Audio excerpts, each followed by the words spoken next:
In this video, we'll look at the kinetic molecular theory of matter. The kinetic molecular theory of matter states that matter is made up of a large number of atoms or molecules that are in constant motion. If we consider a gas, there's a large amount of energy in the particles, so they're in constant motion.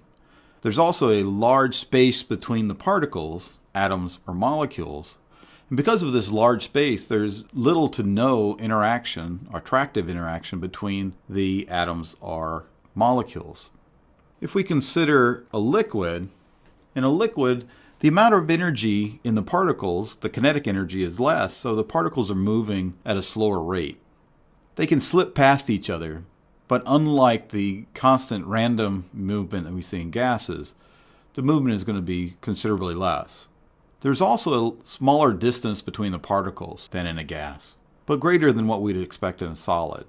This smaller distance between the particles, the atoms and molecules, allows for stronger attractive forces between the particles. This will limit the volume.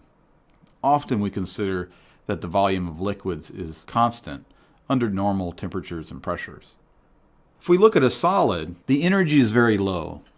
The particles are barely moving. We can consider that they're vibrating around a fixed point. They're also tightly packed.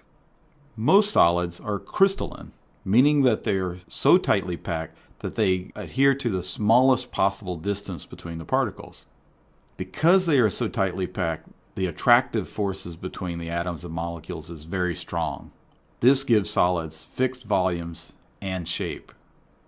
One of the other things we can use the kinetic molecular theory for is to explain phase changes. How we go from the phase of solid to liquid to gas. If we think about going from a solid to a liquid, as we increase the temperature, we're increasing the energy in the atoms and molecules. This increase in energy is increasing the kinetic energy of the particles, and they begin to increase in speed.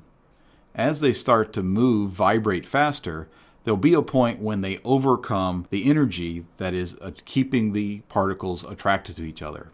If we think of a liquid to a gas, again, increasing the temperature increases the kinetic energy. The increase in kinetic energy to the point where the attractive forces between the molecules is overcome by the energy of the movement of the particles, there we go from a liquid to a gas.